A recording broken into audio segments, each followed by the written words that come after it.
Welcome to the Conception Channel podcast. Hello, everybody. Welcome to another episode on the Conception Channel. I'm your host, Spence Pentland. I'm excited to chat with my guest today.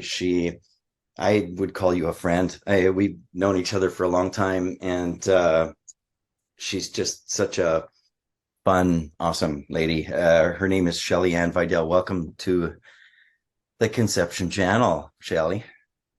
Thank you. Awesome. Glad to be here. Excellent. Right on. I'll do these formalities and get intro so everyone has a bit of idea of who you are and where you're coming from, and then we'll chat about your life and your book and all things pathway to pregnancy and mothering by courage, etc. But Shelley is a compassionate leader who approaches life with curiosity, kindness, and an open mind. She is a lifelong learner and knowledge seeker who enjoys learning about intercultural leadership, intercultural communication, social justice, anti-racism, and how to bring different communities together. Shelley earned a Master of Arts in Higher Education Administration and Leadership. Prior to that, she completed her Bachelor of Arts in Communication with a minor in Sociology while studying in the U.S. Shelley works as a college instructor, teaching career prep courses. She is a facilitator in the community where she enjoys facilitating entrepreneurship, leadership, intercultural communication, and social justice training sessions. Is there anything to add to that? That's great. That's a great summary. Okay. And this is what I threw down, and this is more for the book when Shelley asked me to read her book or leaf through at least the rough copy back some time ago, and what I wrote I wanted to say again because it came out of me and I'm just going to repeat it. Shelley's one of the most wonderful and powerful women I've ever met. She's fun, smart, and unapologetically determined to accomplish whatever she sets her sights on, including becoming an author as a new mom. Either one of those is a lot. Together, I'm extremely impressed that you published a book while you were a brand new mom. This book is a detailed account of her pathway to pregnancy and motherhood.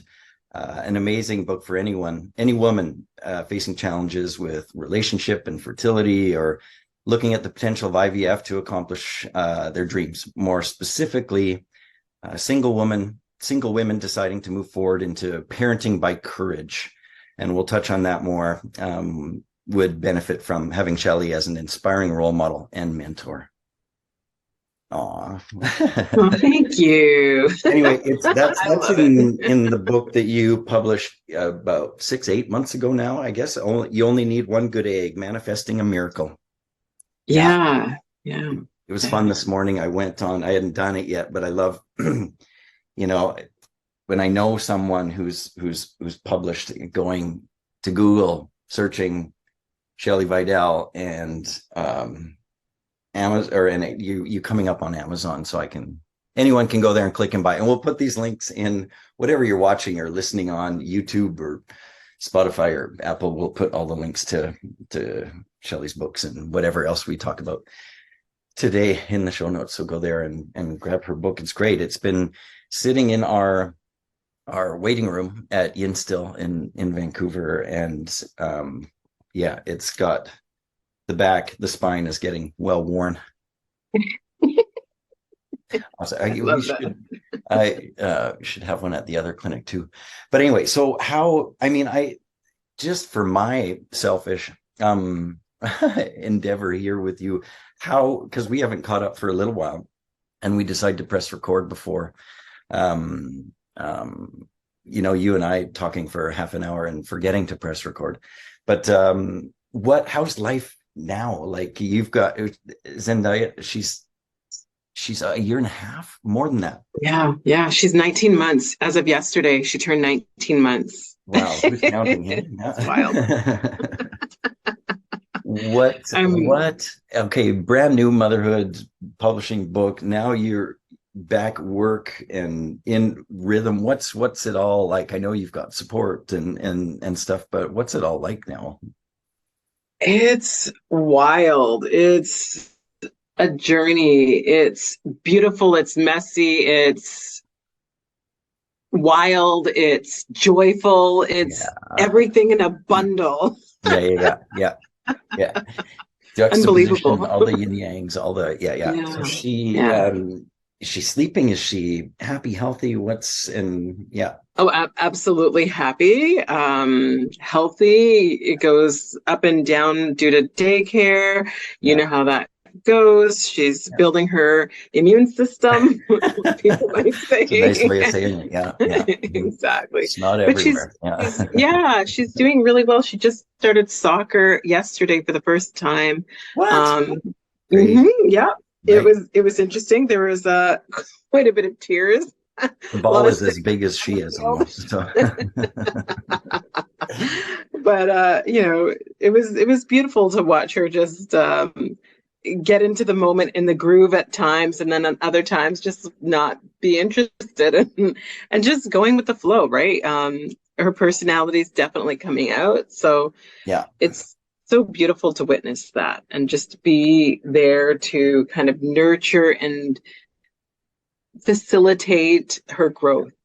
Yeah. Oh, and you've got this mother that is, or grandmother now, that is a big piece of things, and that's something that parenting by courage and doing this, choosing to do this on your own isn't technically correct, right? No, there's a whole village there. And Yeah. so my mom is called Nana to my daughter, and well, Nana to her other grandchildren as well. Yeah. And Nana is my daughter's best friend. That's her BFF. When I pick her up from daycare, the first thing she wants to do is go see Nana. Like, Nana, Nana, Nana. And I'm like, and she'll have a temper tantrum if she can't see Nana, if Nana's Oh not home or no. whatever it is. So it's really adorable and it's cute, right? They have their own special bond. And it's, again, I feel very fortunate and lucky to just witness that bond strengthening between the two of them. Mm-hmm. As thinking back, I remember one of the most interesting concepts that I had to wrap my head around as a new parent was the fact that other people would develop relationships with my possession, my child, completely separate of me. They'd be talking about me maybe.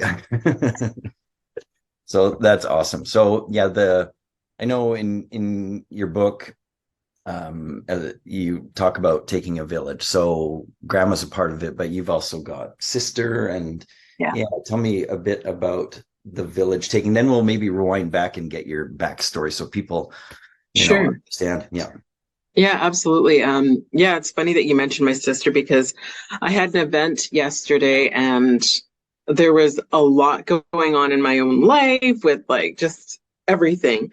And I called my sister and I was like, I have this event to go to. They have childcare, but I'm feeling overwhelmed. And she's like, okay, what do you need? I'll be there. Right. And we were able to work it out so that she came to the event and just to watch Zen while I kind of set up my little booth, my little table. And that's just an example of how our family supports one another.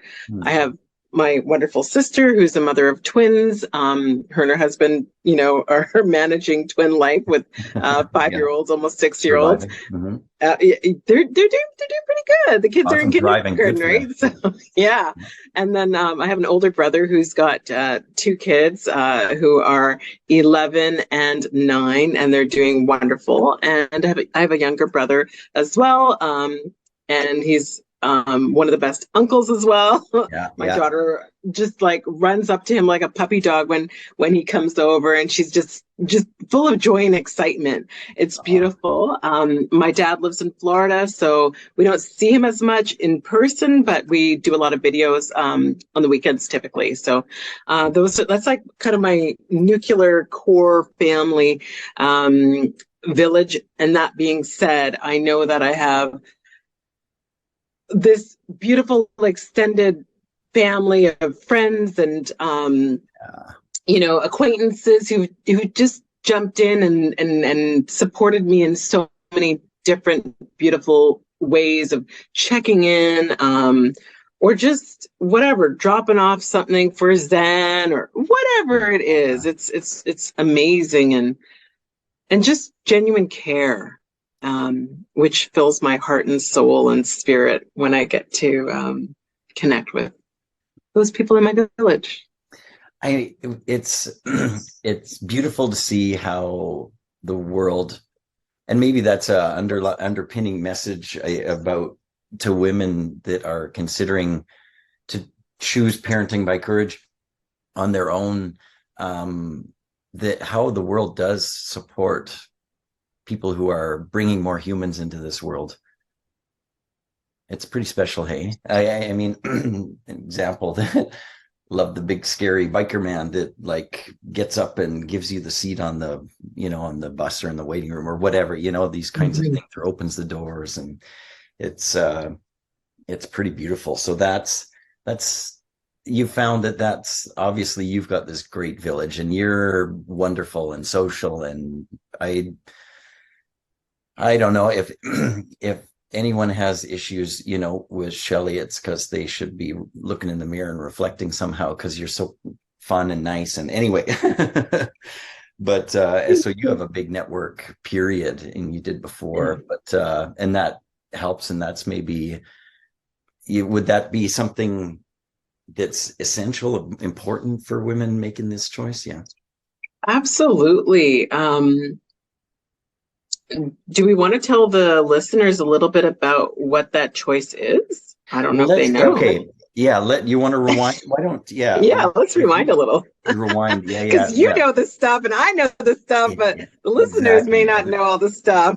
So how far back do you want to go? Like, let's go to kind of where the book starts, where about 2018, when I started to really consider, because you had a bit of a journey before that too, right? A little bit, but whatever. You start where you want. Yeah.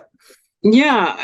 I mean, 2018 was where I was quickly approaching 40, and I thought to myself, like, I really want to have kids. And can I have kids? Is it going to be a possibility? At that point in my life, I was separated from my ex-husband, and I didn't know, I didn't have a partner that was going to be able to help me facilitate this journey of parenthood. It was a long distance relationship, and it was it's just not really conducive to that. Right. Yeah. And so I went to the doctor, and long story short, when I went to my GP, I was told that I had a very low probability of getting pregnant. And I was like, oh, okay. And at that point, I had already started doing acupuncture to just learn a little bit about what I could do to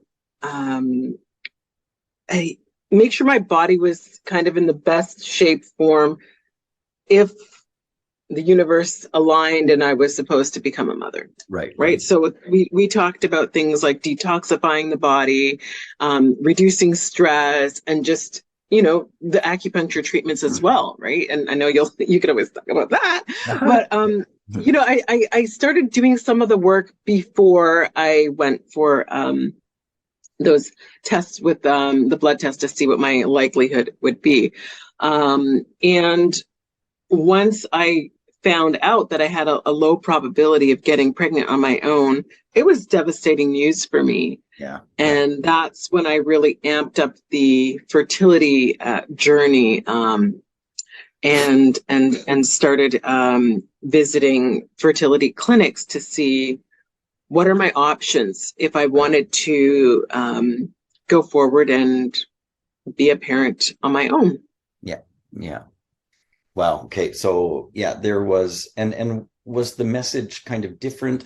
I mean, because for the listeners, I mean, GPs sometimes have an idea about fertility and other times have kind of maybe don't have as much of a background in testing and delivering accurate information about whether or not you have reproductive potential.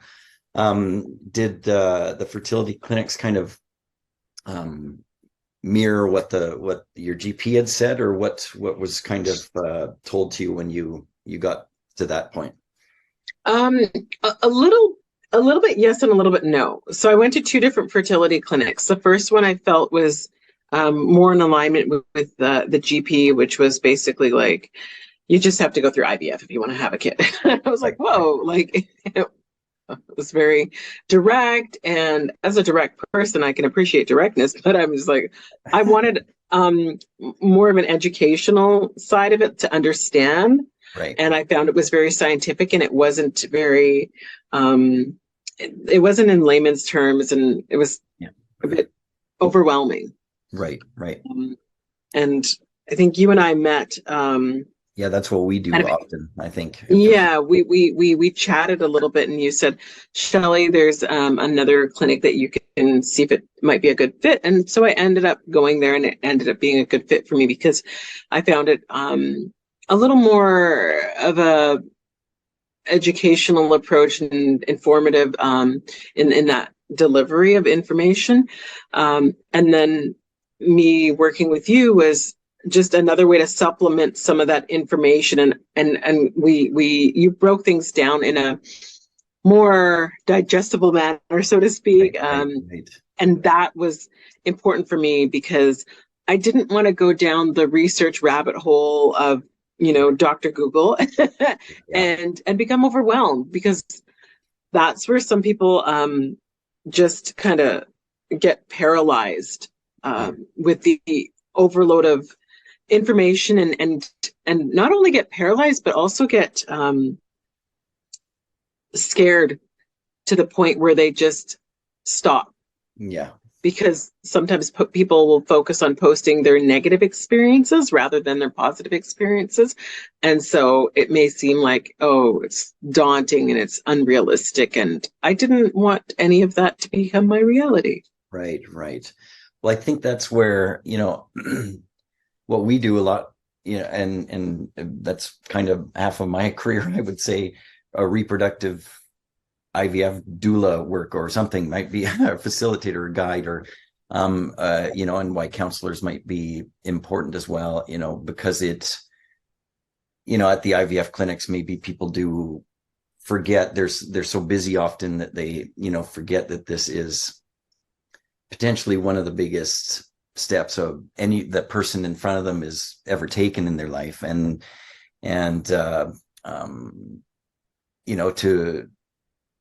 to be ethical and throw proper statistics and explain things technically is what's supposed to happen. It can leave that potential patient quite bewildered. Yeah. And then, this is when fertility struggles can start to maybe even become their own cause, and they spiral. That's a great point. Okay, the second clinic too said, well, IVF is important, but they just kind of gave you a bit of a softer landing. Yeah, they gave me options before IVF, and I could try this, I could try that, and then if it doesn't work, then we can revisit in X amount of time and then explore IVF. And I said, okay, so that's what I did. So you spun back, and I know maybe if I remember, there could have been some other things with the body. We look holistically, and you had already started kind of, how do I optimize Shelley just as a whole to be, a healthy pregnant woman in the future. And I think boundaries with work was a big one. Can you chat about that a little bit and the importance? Giggle. Yeah, absolutely. Well, it's something that I'm going to say for women who are really driven and high performing, it can be a challenge to put down that idea of needing to achieve or wanting to achieve at that high level, which often is associated with a lot of stress. Right. And so one of the things that you and I talked about was the need for me to just prioritize. And I came to this revelation too, you know, on my own. You weren't pushing. I was like, yeah, it's like just kind of shifting the priorities and realizing, okay, if I want this as bad as I say I do, then I can't be functioning at the same speed or level that I was functioning before, you know, and doing all of the things at the pace at which I was doing them at. Right. Because my body needed time to refuel, to rest, and be in the optimal shape to carry a child healthy, full term, and deliver. Right. So, and it's one of those things that if you haven't gone through this journey in the past, it's really eye-opening, because for the majority of my life, it's been me focusing on what I want to achieve for myself, right? And career and whatever else, traveling and so on and so forth. Shelley, Yeah. And then to really start that shift of putting Shelley, the career person and whatever, kind of setting it down a little bit so that this unknown child can start to emerge and have some priority. It's a transition, because when the child arrives, reality check, that child is number one priority, right? So so that shift in from just Shelley, which is everybody, our whole life basically, you know, some very special folks give themselves away to other people before children, but to Shelley and Zen, you know, and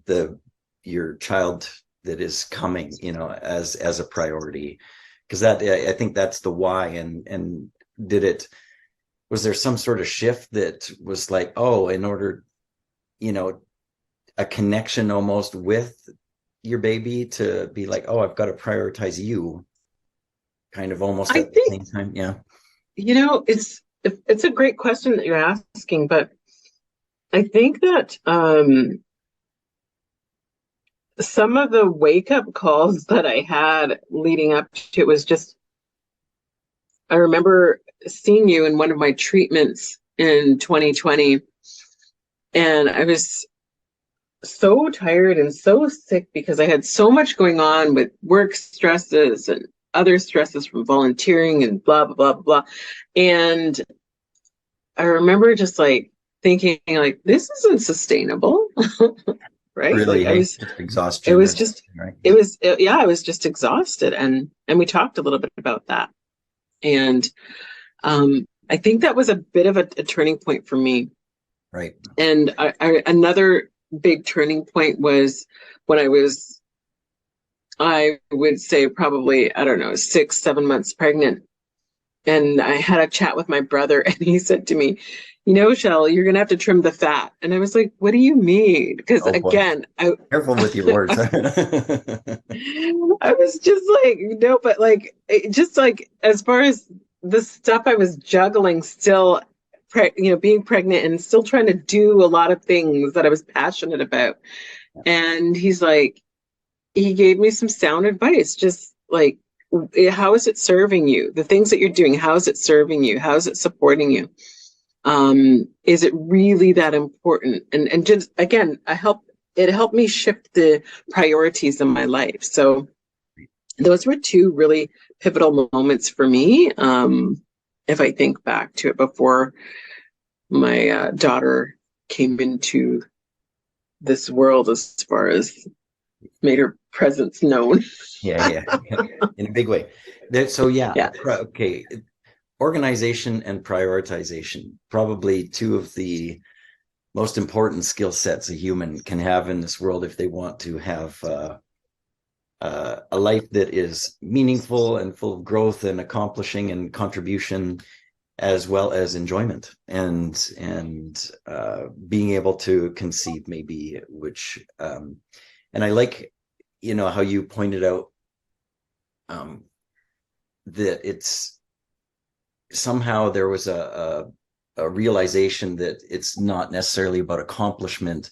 When I say conception is more about reception than accomplishment, and I think that sentence alone resonates more, or light bulbs, sometimes with a lot of people more than anything. And because I don't know, you can speak to this, in a lot more ways, but I've seen maybe third, fourth wave now post feminist movement where there's just this need or almost pressure to be really accomplished, and for a lot of women, and to why I named the clinic Yin Still, to cultivate that yin, strong feminine, still receptive side has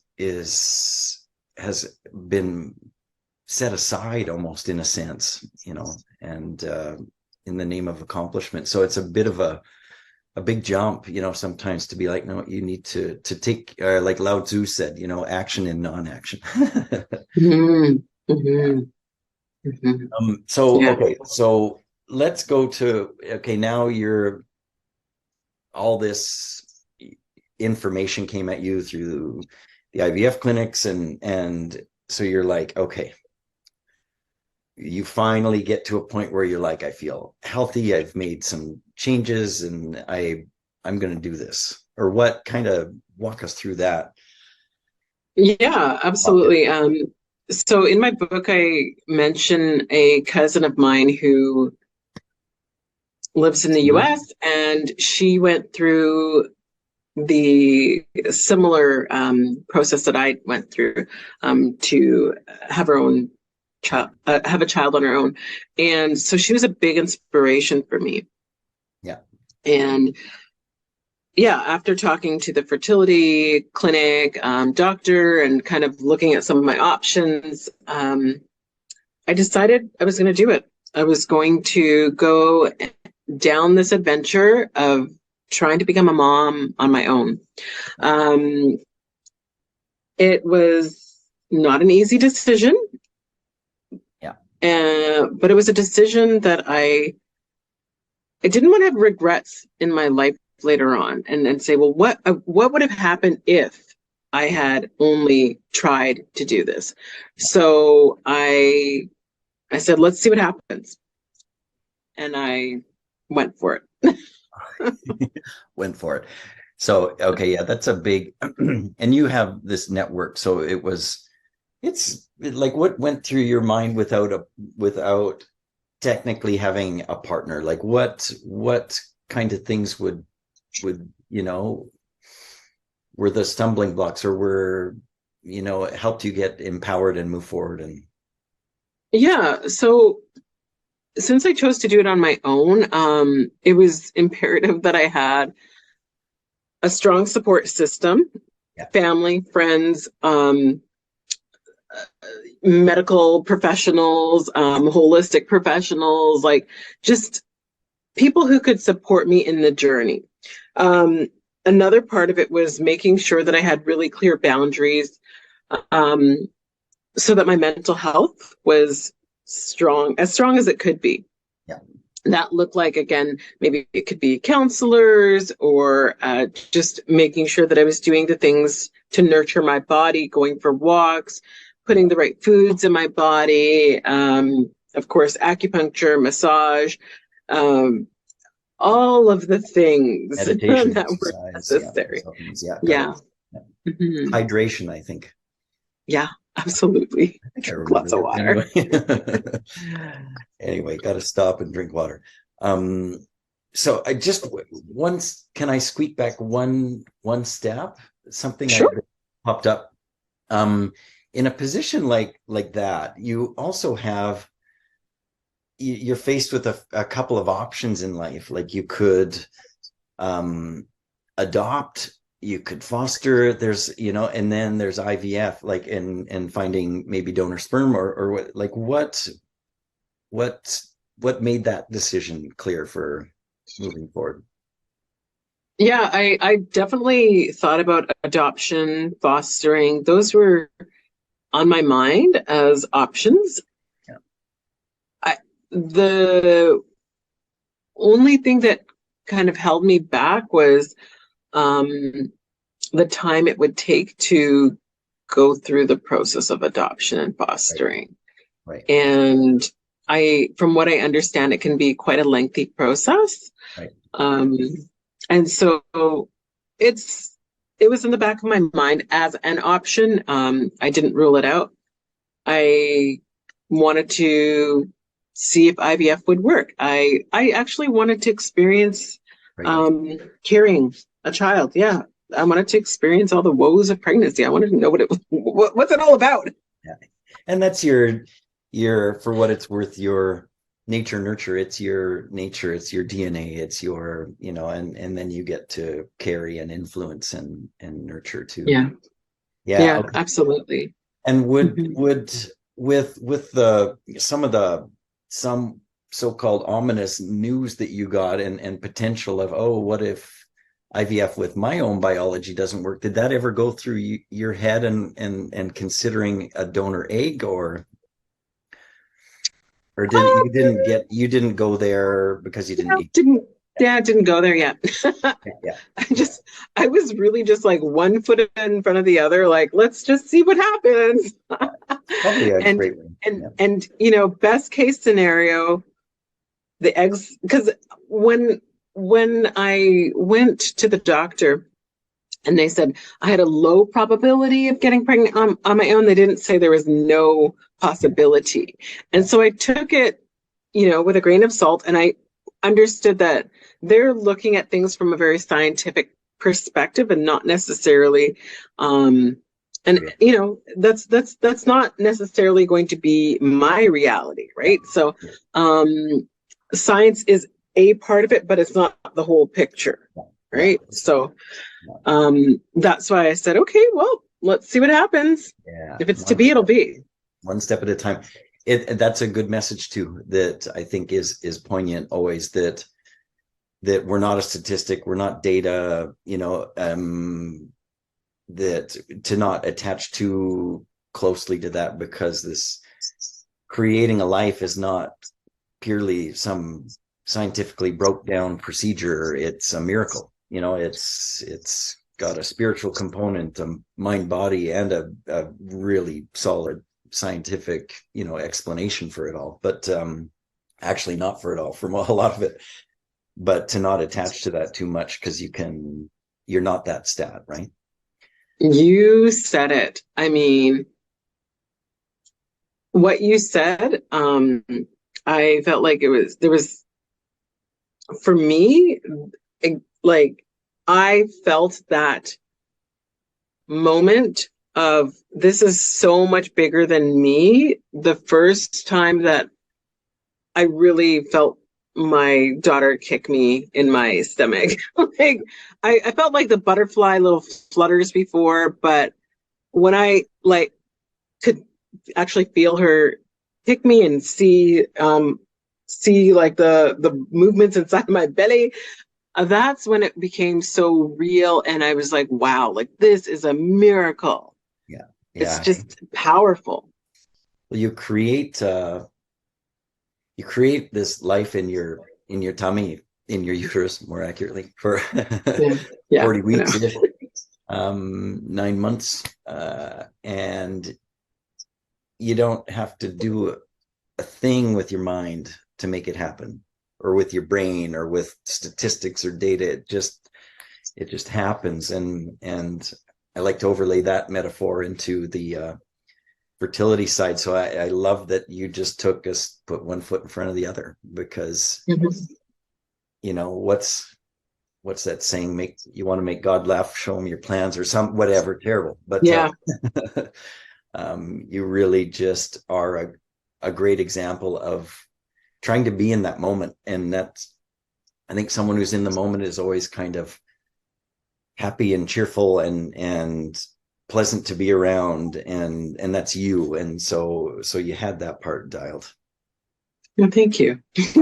Well, thank you. It was absolute pleasure to work with you. Not that I don't appreciate every person that walks through the door with their unique circumstance, but you're definitely like you're a lot of fun on good days and bad, because you're yeah, because they were both, lots of each on the journey. So okay, found some donor sperm and took the leap.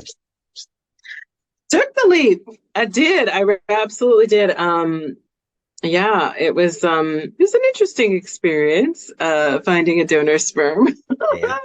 But yeah, it was stressful, fun, and again, I called on my village to help me decide in the end. I had my kind of draft picks, and then just wanted to bounce some ideas off of friends and close friends and a few family members, right? So I did that and made the decision to move forward. Yeah. Awesome. So while you're baking for one of the many holidays with your mom and sister, the decision was made. And Yes. I remember getting lovely goodies from you quite regularly. Amazing, by the way. Mm-hmm. So okay, then they put you into the process. You're like, get your training, your orientation, your injections, and you go through all that. And what kind of ended up happening? What was the result, and what how did the IVF turn out? It turned out great. So they were able to extract 3 eggs, and all 3 fertilized, and I had no idea of like, Incredible. is that good? Yeah. Is that good? Great. And I remember chatting with you, and you're like, that's great, all of them fertilized.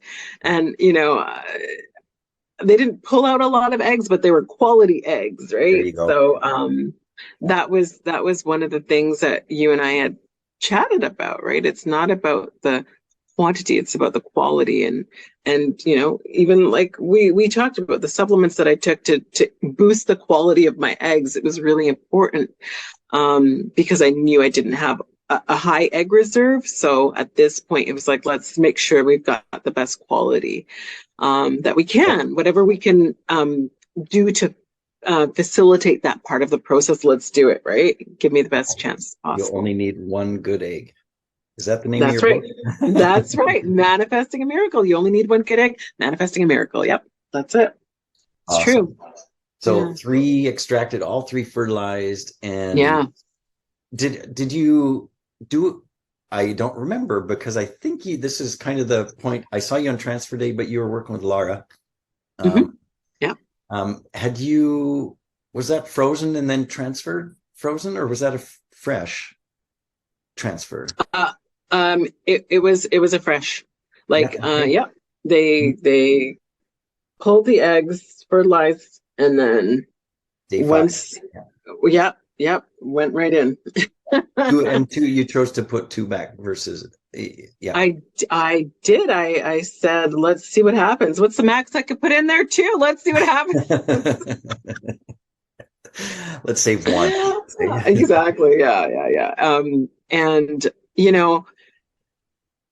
some people might think it's a little insane to say, well, you're doing this on your own and you're going to put in 2 embryos, and that means you could potentially have twins, and your first time mom, you have no idea what you're doing. Yeah, exactly. But I said, you know what? Let's see what happens. If it's for me, it'll be. And I'm glad I transferred the 2, because only one ended up implanting or being viable or whatever, and the other one, I guess, was absorbed into my uterus or something. And so we don't know which one was the good, ended up being my daughter, and which one didn't. So it's like a flipping a coin, really, right? So interesting. It was a gamble, right? The one that Yeah. was the little spirit came into, and which is Zen. Yeah. Yeah. Yeah. Absolutely. So then pregnancy, the ultrasounds, everything was okay, and Mhm. pregnancy was eventful, uneventful. It was a really, knock on wood, beautiful, beautiful, thankful pregnancy. I I attribute a lot of it to Preconception. preconception, and also during the pregnancy I continued with acupuncture, I continued with massages, I continued just focusing on my mental health and just doing what I needed to do to just put my body, mind, spirit, heart, everything in alignment to make sure that this child would come into the world as much as I could. Right. That's why the book is called Manifesting a Miracle, because I really wanted to do whatever I needed to do to manifest her. When you're pregnant, I see in women, it becomes, there's just absolutely, it's like it's a split second change where it's like, oh, this, me prioritizing myself is prioritizing my baby. Yeah. So it's just, there's no question about it anymore, and so you take care of yourself. That's amazing. And okay, so fast forward to birth. This is or closer to birth. You called it, I think, trusting your gut in the book. What walk people through what you mean by that? Well, part of my village included having some doulas and midwives on my team. You're cared for by a midwife through your pregnancy. Yeah. Yeah, absolutely. And I recommend that for anyone who's able to do both, Great care. if possible, because they helped me in my journey as far as a lot of education and empowerment, Right. so that I knew how to advocate for myself, and they supported me in my advocacy. Right. One of the things that really comes up is when I was close to delivery. I would say at about, well, I would say around 35 weeks or so, because I was over the age of 40. There was a lot of conversations on inducing me, Right. or and I was like, whoa, let's back up here, right? I didn't want that. And again, through the conversations with my doulas, they shared with me, if my uterus was healthy, the baby was healthy, and I was healthy, there wasn't really a need to Right. induce me early. And so I really stuck to my guns, and I had a good pregnancy. Like, I wasn't miserable. I was happy, daily walks, all the things. So I was in no rush to deliver the child, Not right? the I fruit off was the tree with a stick. yeah, yeah. And so I ended up giving birth at 41 weeks. She was actually overdue by a week. And so again, there was a lot of pressure. Let's get her out. And I was like, no, I'm good. Just do your fetal checks. We're fine. Yeah. Yeah, absolutely. So Because can everything was okay.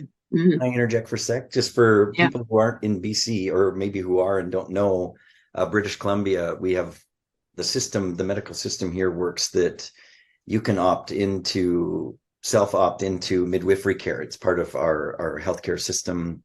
They're regulated by the College of Physicians, I think, inadvertently. But regardless, you can choose that, and they have hospital rights, so you can have a midwife all the way through, have that great nurturing, experience, woman to woman, and then birth in a hospital if you so choose. So you have a pediatric team and a obstetrical team and anesthetic team if need be, right outside the door, just in case. So it's a great system, I think. I agree. Yeah. I love it because it gives women more options. Yeah, you can birth at home too. Yeah, but or Yeah. you Oh, can, yeah. or you can opt into obstetrical care throughout too. It's if you're high risk, you probably be encouraged that way, or but yeah, yeah, it's great. So okay, so you the birth was how it was relatively uneventful. Was it in a hospital? Yeah, I delivered in a hospital. So interestingly enough, um, my water broke on a Monday, Yeah. and yeah, my daughter wasn't delivered till Thursday. Oh, So you got yeah, pressured in. it was a long labor, so to speak, but it was manageable because I had a doula. I mean, we went to the hospital and they were like, "Oh, you're only like a centimeter dilated." And I was like, "Ah," and they didn't get that my water had broken. Yeah. And so by Wednesday, when I had my visit, my fetal monitoring and my midwife appointment, that's when again I'm like, I'm pretty sure my water broke. Yeah. And they're like, yeah, yeah, it looks like it did. And so they're like, we need to get this baby out of you quickly. Yeah. So that's when they wanted to Induce. augment the labor. Yeah. And so that's when the Pitocin was in high gear. And I didn't realize it. I mean, I know the doulas had mentioned it leading up to it, that if that were the case, then, it would increase the labor pains quite a bit and all that. But with the support of the doula, it was definitely manageable. Yeah. And so, yeah, I went through the journey of labor and delivered my healthy daughter. Although the umbilical cord was wrapped quite tightly around her neck at delivery, so she wasn't breathing initially, but she took her breath and she's healthy. Yeah. Pediatric Luckily. team was there, right? Yeah. Yeah, the full team was there in the hospital, and she was a very healthy 8 pounds and I think 9 ounces. Can't remember now, but You she like was mom. That's definitely good. solid. She was a Yeah. solid, child, and healthy and happy. I always say the best gift that, if here's another motivation, the best gift you can give your child is your health before you conceive, because that'll play out in their genetics, in their life. So yes, I believe that Zen was healthy, and that's amazing. So, okay. So after that, what were some of the maybe a two-pronged question? Because this was all during, can I say without getting canceled, COVID, pandemic. This was a pandemic pregnancy and birth. Hospital rights, all kinds of things were in question, and whether you're in a hazmat suit to give birth, I don't know. But so what were some of the pros and cons of a pandemic pregnancy, and some of the pros and cons, or what kind of came up that was really great, and maybe were some challenges, that you had your village, but you're also, a lot of the nights are probably just Shelley and Zen, right? It was interesting. It was very interesting because we were still very much in that high pandemic kind of world. So I was nervous as far as visitors, because you don't know, right? It's still It was I didn't know how it would I didn't know how things would impact her if she caught it, and she was so young. And so it was really mostly immediate family and a very few small number of close friends who got to meet her in person at the beginning. And then when she was about when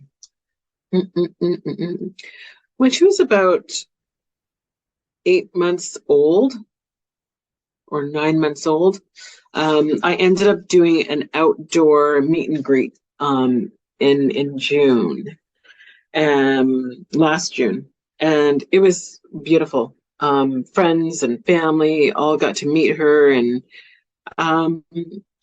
because she's born in October, I didn't want to wait for it to be cold, and again, not knowing what the pandemic situation would be like, I opted for an outdoor meet and greet, and it was phenomenal. Just the love and the excitement of getting to meet her, and the joy of the village coming together. Oh, and everyone wanted happy something, and so you got that extra. So that's a great pro for and I wouldn't have even thought of that. That's great.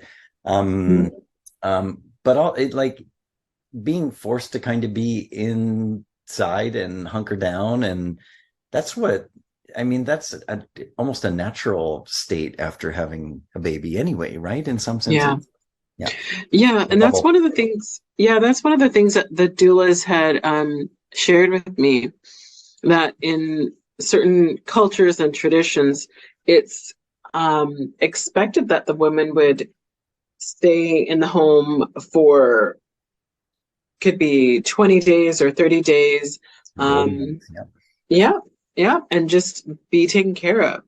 And, you know, I could understand it, because your body needs to heal. Your body's in this state of like trauma, shock, blah, blah, blah, right? And so, and you need to bond with your child, or try to bond with the baby, right? So, and it's different for everyone. So again, I was very appreciative that I had like my parents and my siblings around to help out, bring me food and all that good stuff. Just hold the baby so I could go shower, little things that meant so much, right? In the early stages. Yeah. And you were breastfeeding. So you guys were connected and like just sitting, looking into each other's eyes for many hours a day anyway. So pandemic schmandemic. Okay. Yeah. It was a lot of Netflix. Yeah. Of course it would be. So yeah, the mom, it was Cecilia, your cousin, right? Who did she coin the mom parenting by courage or something, or where? No, I love that quote. So I'm just like, no, it was another girlfriend of mine, I think, who shared that, I believe. Yeah. Parenting, because it was in lieu of parenting, single parenting by choice, or all these, that, and you're like, no way, this is courage. This is big. Actually, I now remember who said that one. It was one of my friends, and he actually had another friend who was going through this journey, and that's how he heard it, was parenting by courage. And I was like, oh, I like that. Thanks. Great. Thanks, Jeff. Definitely takes courage. Absolutely. And grit and perseverance and all kinds of things.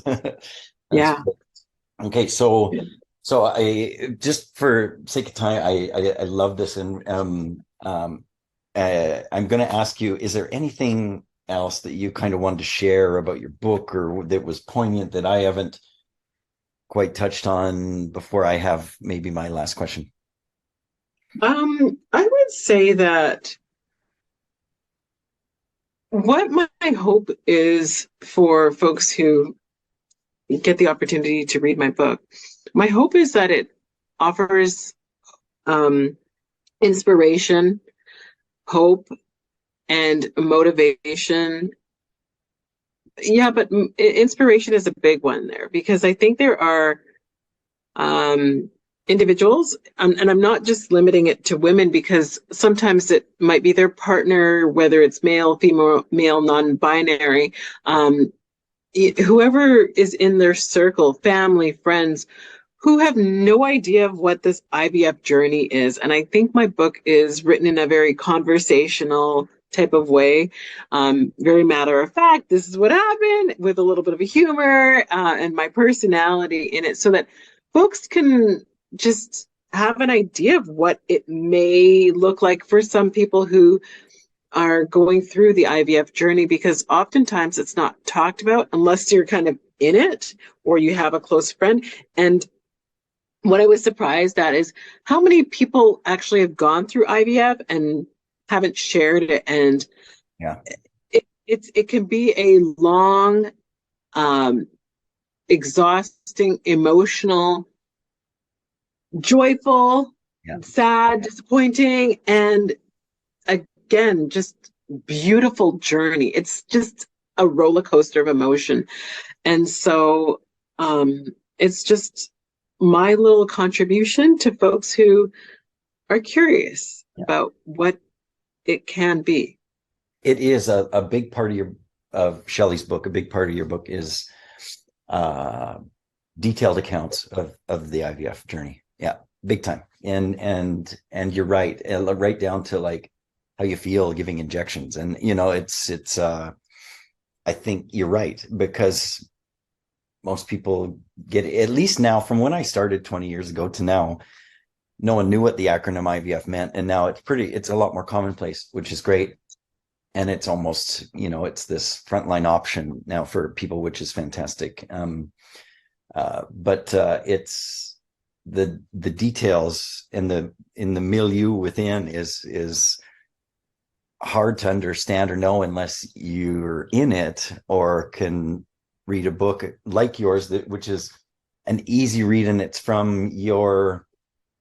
it's like you're talking to somebody about your journey. And so it's a really nice way to kind of get an idea of what happens. And yeah, that's a great point.